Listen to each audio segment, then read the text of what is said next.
Social sectors in Ecuador reject the government's latest economic announcements. Lazo's executive confirmed an $800 million agreement with the IMF.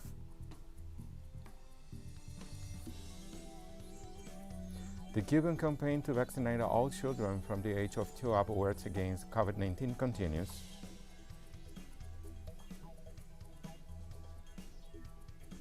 The 13th BRICS Summit was held via video conference hosted by India.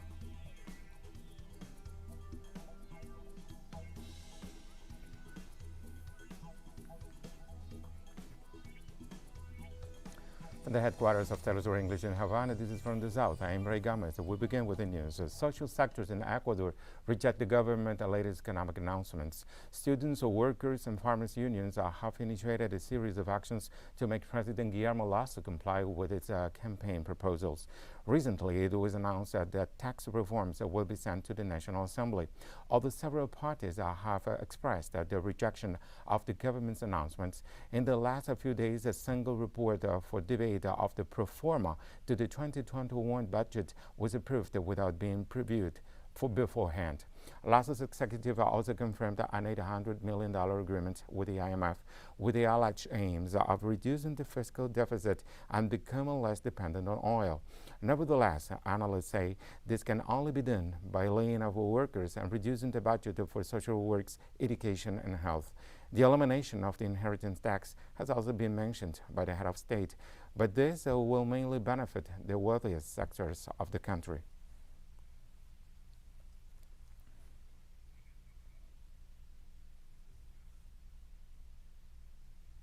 Agricultural and forestry production is receiving a powerful boost in Cuba with the formation of production centers aimed at increasing food supply to large cities, substituting imports, and increasing exports. The Cuban executive is currently working on the establishment of 64 production centers, including 4 for harvesting rice and grains, 3 for fruit, 5 for coffee and cocoa, and 8 for timber.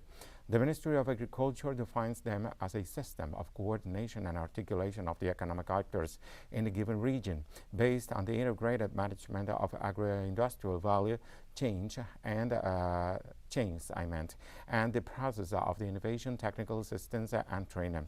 Cuban Vice Minister of Agriculture, Mauri Echeverria, pointed out that these pools will increase the food supply to large cities and even to tourism.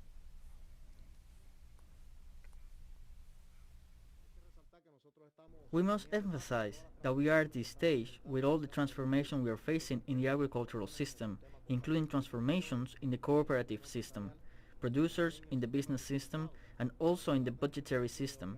Now it is time to organize the productive systems. In this organization of the productive systems, we see it in 2 main aspects. The first one is the productive poles that have just been approved and issued in the official gazette. These productive poles will be directed fundamentally to the national balances. That is, they are 2 poles where the largest quantities of food production for the population will be generated. The large population are going to be centered in the productive poles and therefore have to guarantee the productions precisely for the national balances of the state order. The productions that are directed to the supply of the large cities, not only of Havana, but also of all the provincial capitals, it is also foreseen from these supply poles to the food industry, that is to say, all the productions required by the food industry, the supply to tourism, which is a decisive line that we have to promote in the future, the productions that are directed to the effective substitution of imports and also the increase of imports, which is a very important element. The Public Ministry of Nicaragua issued an arrest and search warrant for former Vice President Sergio Ramirez, who stands accused of carrying out acts that promote and incite hatred and violence. The prosecutor's office said the accusation also took into account the fact of receiving money through the Luisa Mercado Foundation from the Violeta Barrios de Remoro Foundation, whose main executives are accused of embezzlement and money goods and assets laundering. Sergio Ramirez was Vice President of the Republic from 1985 to 1990 during the first elected government of the Sandinista National Liberation Front. He is currently outside the national territory.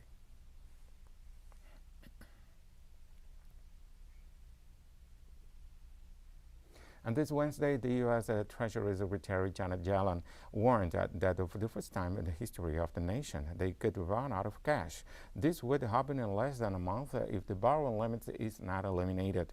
The senior official sent a communication to the Speaker of the House of Representatives, Nancy Pelosi, as well as to the leaders of both the Republican and Democratic parties in both chambers.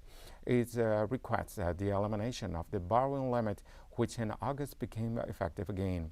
Since then, Yellen's office has had to implement extraordinary measures to continue to finance government spending on a temporary basis.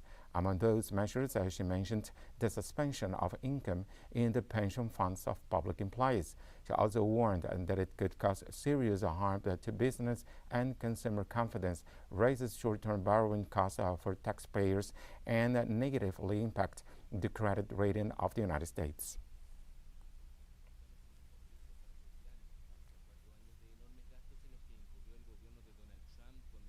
The migratory crisis in Mexico continues to escalate.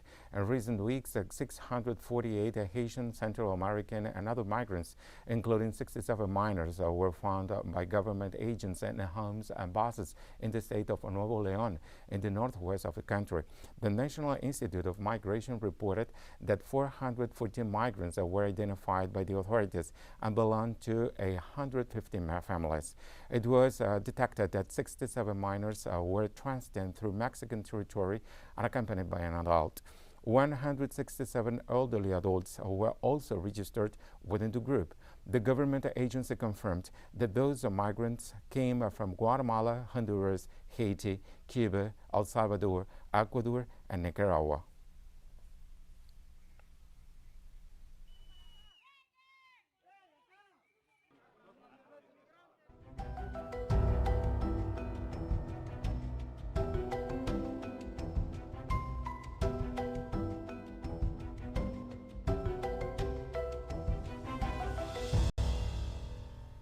Over 120,000 people from 19 neighborhoods in the Mexican municipality of Ecatepec were severely affected by Monday's heavy flooding. Ecatepec's municipal president, Fernando Vilches, said the floods also resulted in the deaths of at least 2 people, as well as the collapse of several buildings and vehicles dragged along by the strong currents. Other houses were also destroyed by landslides as a result of torrential rains in the community of San Bartolomé de Villa Guerrero in the south of the state of Mexico, where 4 people lost their lives, including 2 children. In the municipality of Coacalco, at least 80 homes in 6 neighborhoods were affected.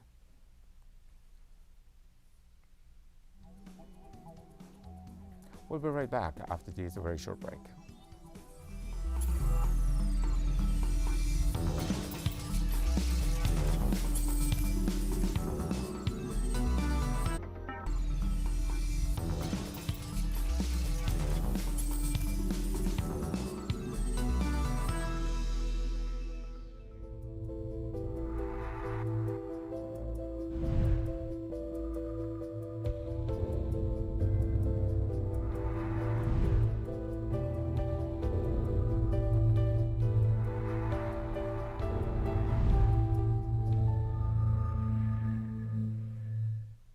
Welcome back. Cuban authorities continued the national campaign to vaccinate all children from the age of 2 upwards against COVID-19. The Caribbean nation has committed to vaccinating over 90% of its population by the end of November. According to the vaccination plan, children aged 12 and older are the first to receive the domestically produced shots, followed then by younger kids. With more than 14 million doses already administered to the adult population, Cuba became the first country in the world with the highest vaccination rate per 100 inhabitants. To date, more than 5 million people have received at least 1 dose. Schools have mostly been closed since March of 2020, and students have been following lessons on television. The school year restarted last Monday, but students will continue learning remotely until all eligible children are vaccinated.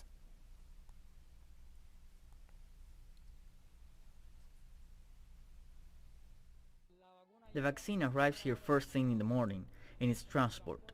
Everything is guaranteed. Each vaccination point has its cellar, its thermos, with its minimum conditions to preserve the refrigeration line. No matter if it is in the most remote part of Cuban geography, doctors and health staff are accompanied and supported by public workers and the entire population in a common effort to move forward. I'm going to up there to give the school a look because we are supporting the vaccination process. We serve as messengers, the support here, inside the office with the health personnel and everything that needs to be done. We have communication with all the parents of these children. We let them know in advance and if it is a long distance, we will pick them up in any car. But so far, everyone has come to the doctor's facility. Security and confidence with which the Cuban children and teenagers assume the vaccination process show the degree of awareness they acquire as a result of a successful communication and educational policy. I wasn't afraid. This is for me not to get sick. I wanted to get vaccinated because I already like the vaccine. In other news, 14 people died in a fire at a hospital treating coronavirus patients in North Macedonia. Prime Minister Zoran Zaev said that the fire broke out following an explosion in a COVID-19 clinic in Tetovo, in the northwest of a Balkan country. Health authorities said that the number of dead in the disaster could rise.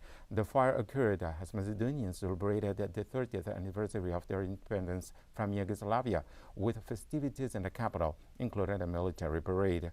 An investigation to determine the cause of the explosion is underway. Meanwhile, the mayor of Tetovo, Tilta Arifi, announced a 3-day mourning period.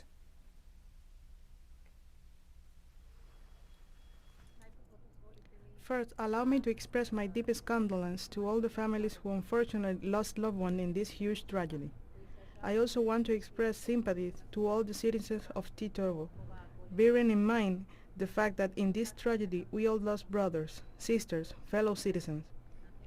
As you were already informed, the City Council has a session where 3 days of mourning was announced, while we wait for the official identification of the victims. Entire researchers are developing a sweat-based mobile virus detector, which they recently tested on the shopkeepers at a Bangkok food market. According to local scientists, unpaired sweat may include several indications of a COVID-19 infection. For this new technique, researchers adapted a technology commonly used to detect toxic chemicals in the environment. Subjects place a cotton swab under their arms for 15 minutes before the swab is put in a glass vial and sterilized with UV rays. The results are ready in 30 seconds. Studies have shown that people infected with COVID-19 secrete very distinct chemicals. The armpit sweat might be rolled out as an affordable alternative to more expensive swab tests that require lab precision, such as the PCR test.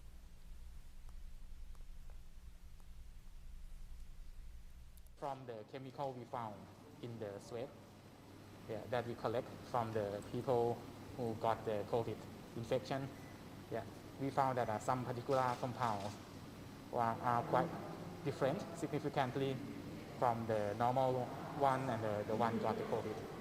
And that leads us to kind of search for the detector around the world and see which one is quite sensitive to this type of compounds. The WHO Africa Director, Dr. Matshidiso Moeti, said the continent saw a 23% decrease in coronavirus cases last week, as Africa's COVID death toll tops 200,000 since the start of the pandemic. 19 third wave in Africa has taken a downward slide with a 23%, so almost a quarter decrease in new cases last week, driven largely by countries in Northern and Southern Africa. That's the steepest drop in 8 weeks since the peak in July. This progress also comes with a stark reminder of the heavy toll COVID-19 has taken as we pass the sad milestone of 200,000 lives lost to the virus on the continent. Dr. Moeti also mentioned that for various reasons, including the rollout of booster shots, Africa will get 25% less doses than anticipated by the end of the year. On the vaccine front, in the past week, the COVAX facility has delivered over 5 million doses to African countries. I was saddened to read that 3 times as many doses have been thrown away in the United States alone, 15 million doses since March 2021. This is enough vaccines to cover everyone over 18 years in Liberia, Mauritania, and the Gambia, for example.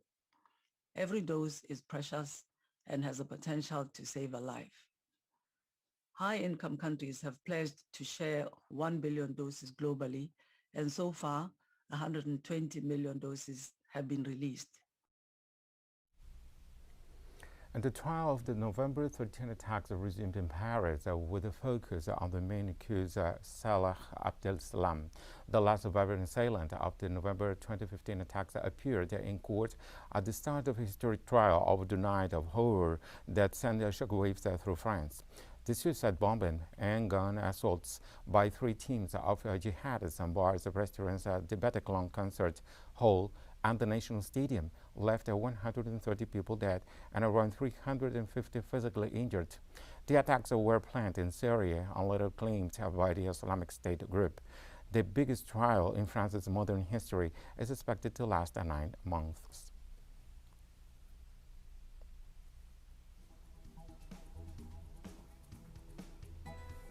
We have more stories coming up after this final short break.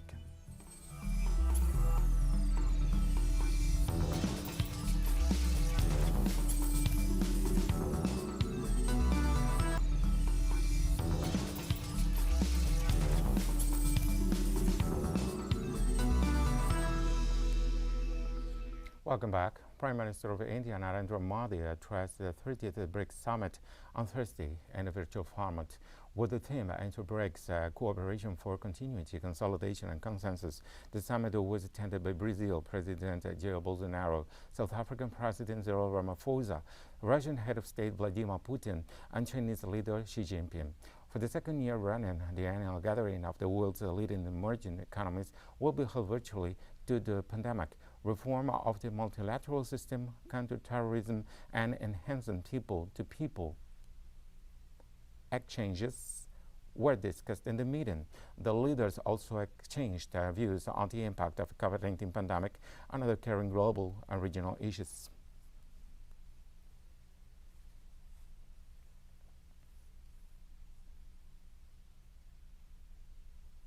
Morocco's all-ruling Islamists have suffered a crushing defeat in the parliamentary elections to liberal parties. The preliminary results were announced this Thursday.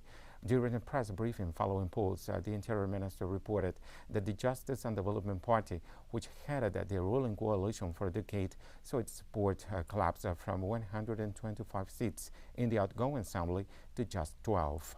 The party was far behind its main rivals, the National Rally of Independence and the Authenticity and Modernity Party, with 97 and 82 seats, respectively.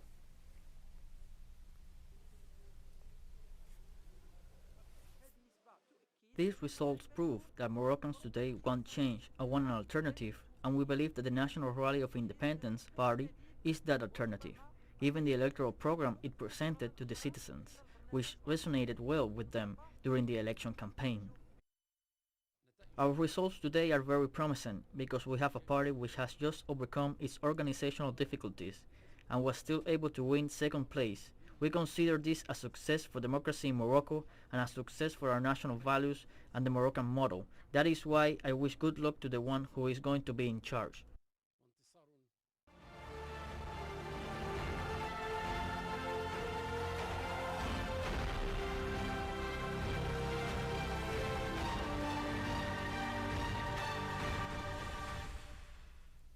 The interim Taliban administration declared it's mandatory to obtain prior authorization before holding any protest marches in Afghanistan.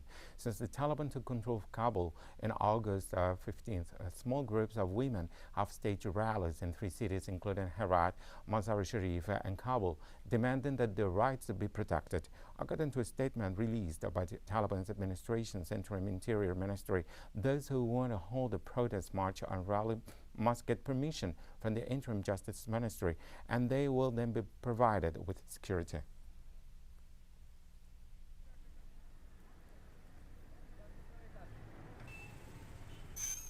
Thursday, China attended a virtual meeting with foreign ministers from countries neighboring Afghanistan, including representatives from Pakistan, Iran, Tajikistan, Uzbekistan, and Turkmenistan.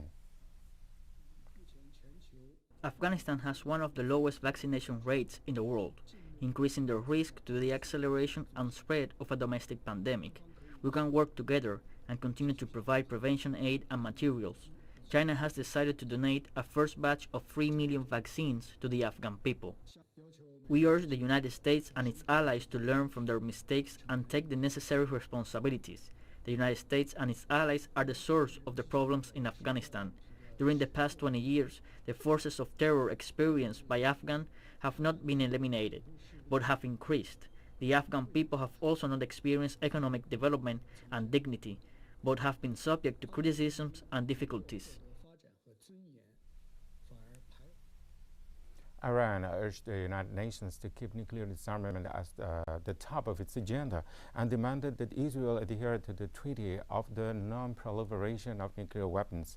During his statement at the meeting commemorating the International Day Against a Nuclear Test, the ambassador of Iran to the UN praised the Comprehensive Nuclear Test Ban Treaty as a landmark instrument, while warning that its potential will not be fully realized until it enters into force. The diplomat warned the tests are used as preliminary steps towards the development and even use of nuclear weapons, which would have widespread effects on people and the planet. Noting that 2,000 tests have been conducted since 1945, the senior official said the international community must not tolerate Israel's possession of weapons of mass destruction.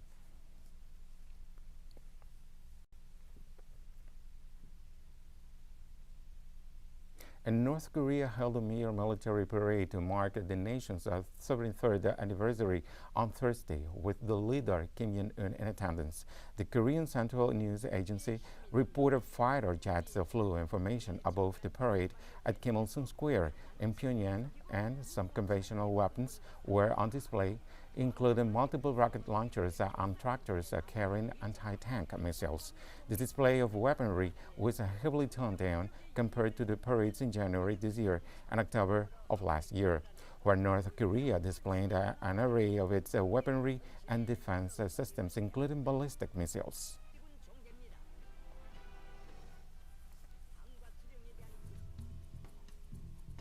We've come to the end of this news brief. Remember, you can find these and many other stories on our website at Telesur English. And you can also follow us on social media for all the latest news. We're on Facebook, Twitter, Instagram, and Telegram. For Telesur English, I'm Bray Gomez. I thank you for watching.